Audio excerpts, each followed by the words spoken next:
Hello, and thanks for coming to my show. If you don't already know, this show is done in themed seasons, and we're on Season 18, Killer Kids. If you like this channel, not necessarily the crimes, you can hit like on the video and subscribe to the channel for weekly stories. You can also check out my other channel, Somewhere Sinister, which isn't entirely true crime, more true crime adjacent. A link is in the description. Thanks. On Mother's Day, May 9th, 2021, 13-year-old Tristyn Bailey disappeared from her home in Jacksonville, Florida. One of Tristyn's siblings went to wake her up in the morning, but she wasn't there. After she was reported missing, the entire community came out to help look for her. Flyers were put up and people scoured the neighborhood. Then, the police found a video from a residential door camera with Tristyn walking by the night before with the last person who would ever see her alive. This is Monsters.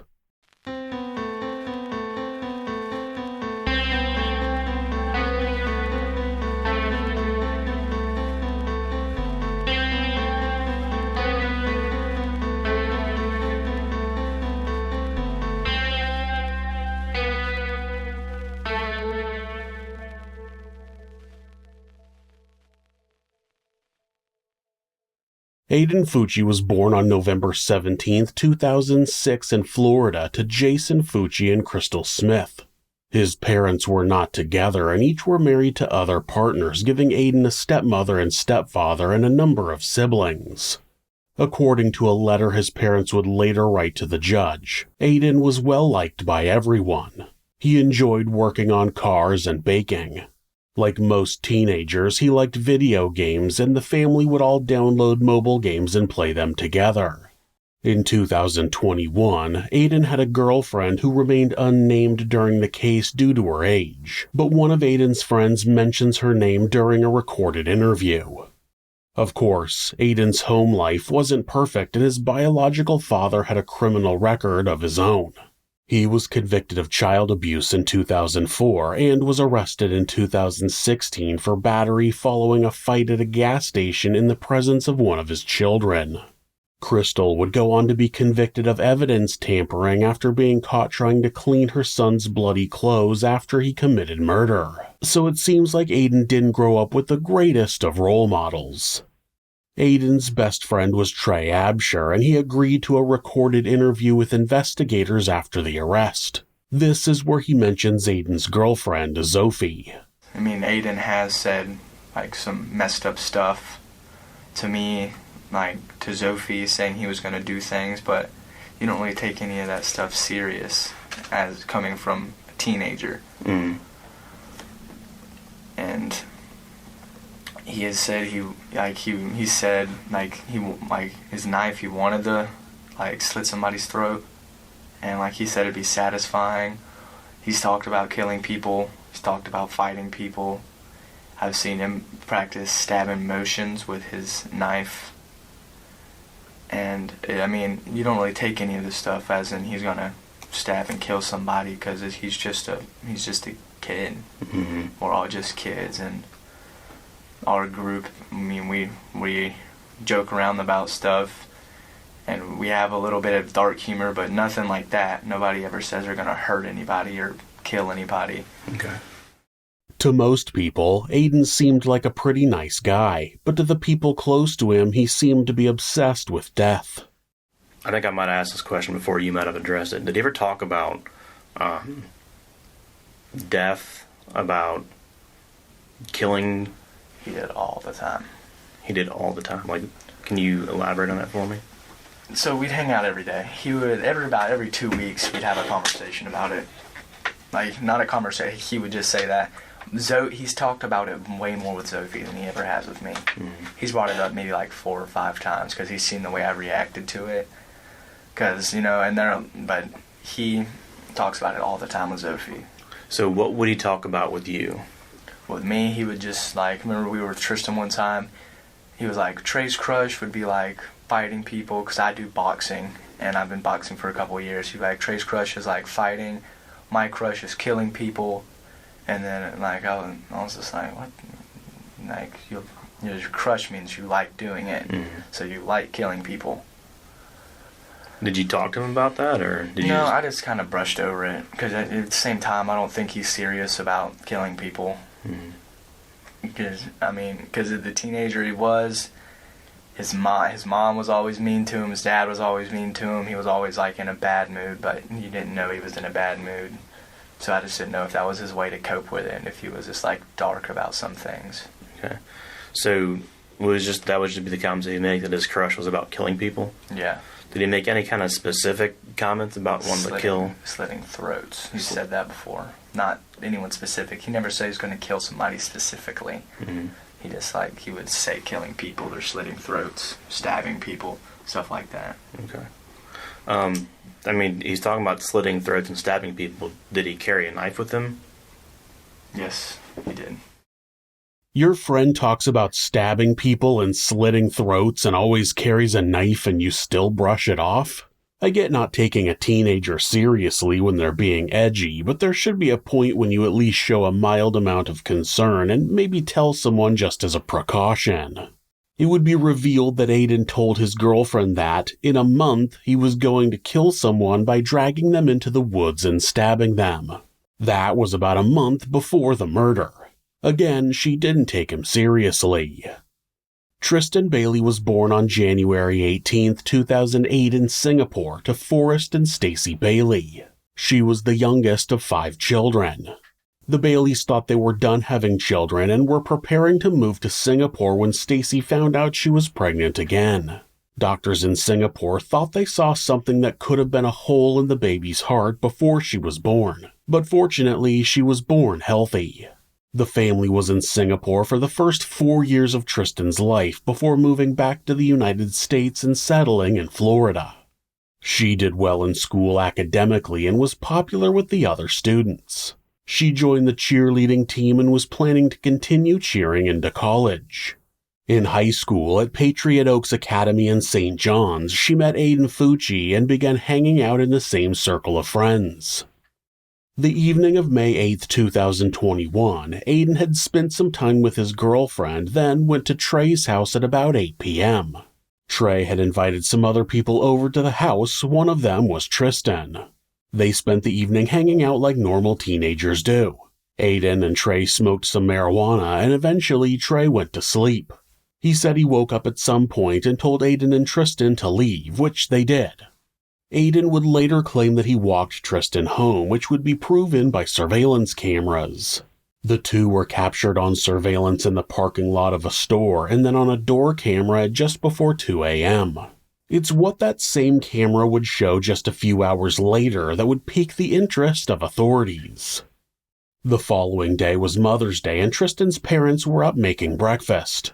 Stacy Bailey sent one of her children upstairs to wake Tristan at 9:40 a.m., but she wasn't there. Stacy immediately reported her missing and the community quickly jumped into action. The community they lived in was known to be relatively safe, and as far as her parents knew, Tristan was at home the night before. They didn't know she had snuck out, so to them it seemed as though she had just disappeared from her bedroom.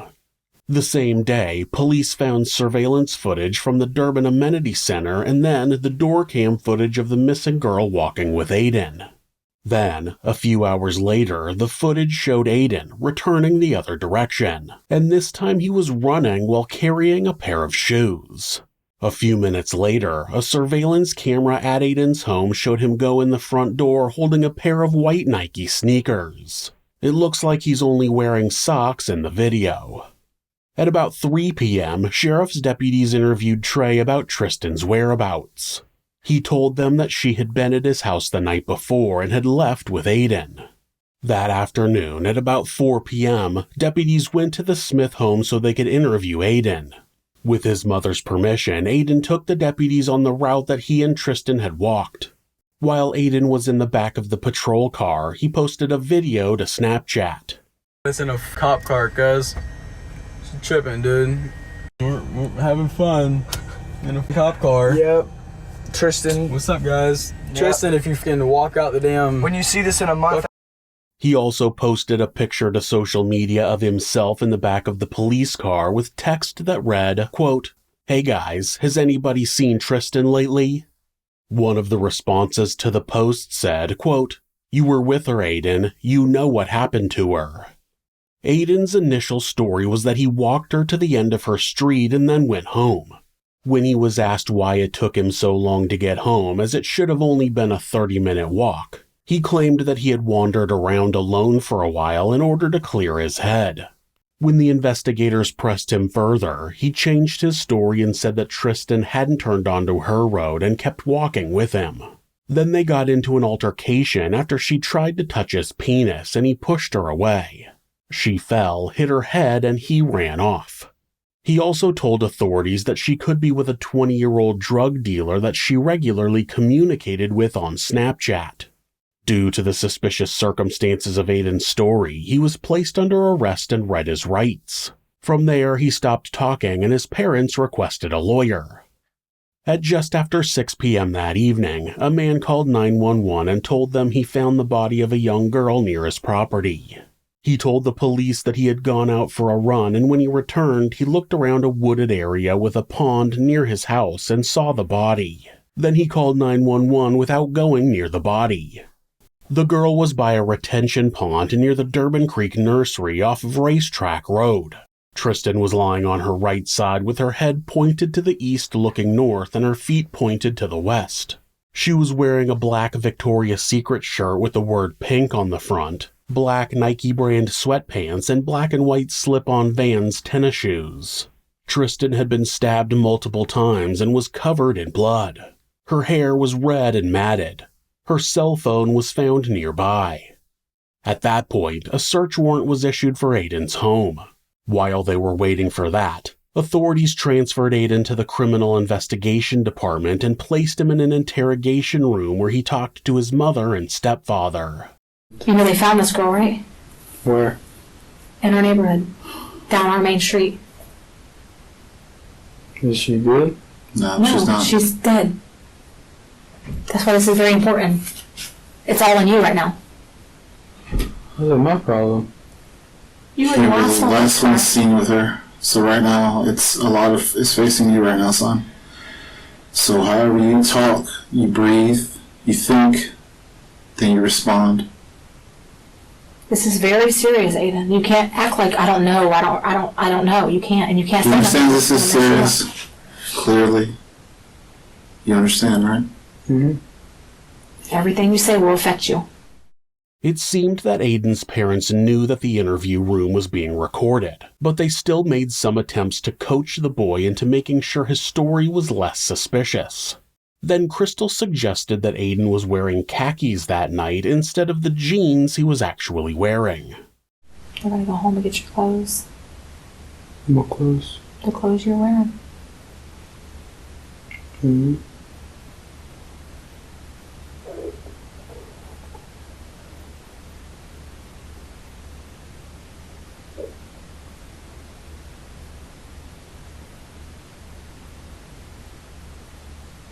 Maybe another one of those clothes, right?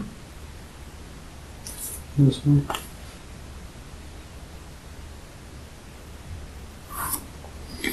You wore khakis or blue jeans? Blue jeans. You sure it's not on them? I think so. What?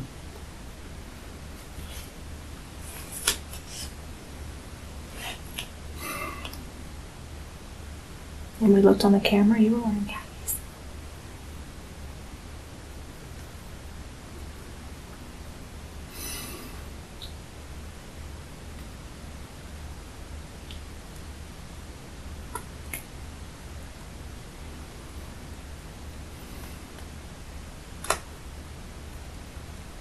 Right? Mm-hmm. At that point, Crystal knew that Aiden was wearing jeans that night and she knew that there was blood on them. In the video, you can see her mouth the word blood to Aiden when she asks if there was anything on his pants. Then she told him that he was wearing khakis that night and he agreed. That was her method of making sure he knew to lie about the pants he was wearing. That was part of the reason that Crystal was later arrested for tampering with evidence. When the detectives reviewed surveillance footage from inside their home, they saw Crystal take his jeans and clean the blood off them. Pairing that with this video, she clearly knew what the blood was from and was trying to cover it up. When investigators searched the Smith house, they found clothing and the shoes he had been carrying, both with blood on them. They also found disturbing drawings of girls with X's over their breasts and vaginas being hanged or dismembered. Among a handful of other knives found in his room, investigators also found a sheath for a knife, but not the knife itself. The medical examiner found that Tristyn had been stabbed 114 times. She had 49 wounds that were determined to be defensive wounds, which showed that she had fought for her life. A small piece of metal was found lodged in her skull, and it turned out to be the tip of a knife. That knife was later recovered by divers in the retention pond near where the body was found. The knife had belonged to Aiden. It was the one that went to the sheath in his room, and the broken tip perfectly matched. On June 5th, Crystal Smith was arrested for tampering with evidence. She pleaded not guilty, but would eventually change her plea to no contest and be sentenced to 30 days in jail.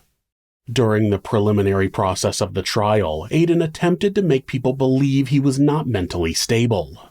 He appeared in one hearing by video conference where he looked around the room and acted confused, but nobody bought it. He eventually changed his plea to guilty. He had been charged as an adult with first-degree murder, and the hardest part about the case was that there was no reason for the murder. Aiden planned to stab anyone just to know what it was like to kill, and Tristyn just happened to be the one who was there. In March of 2023, he was sentenced to life in prison.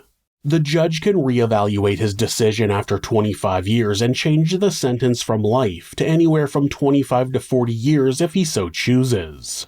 It's not likely that he will lower the boy's sentence since he has already been reported to be a problem in the youth detention center where he's serving time until he's old enough to be transferred to adult prison.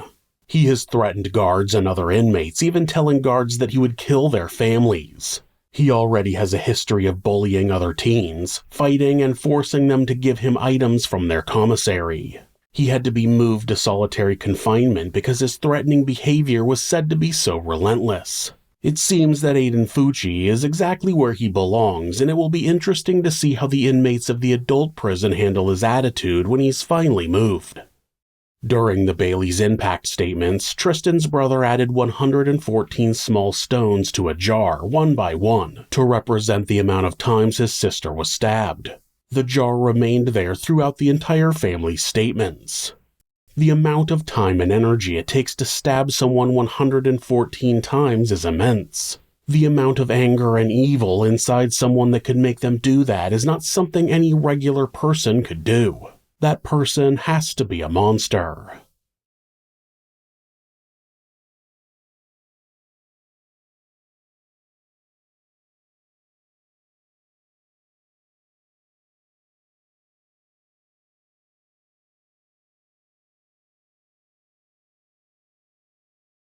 If you're a fan of true crime, hit subscribe and turn on notifications so you don't miss an episode. You can also hit like or leave us a comment. You can check out our other show, Somewhere Sinister, on YouTube or anywhere that you listen to podcasts. If you'd like to support the show, check out our merchandise at thisismonsters.com. The link is in the description. Thanks again, and be safe.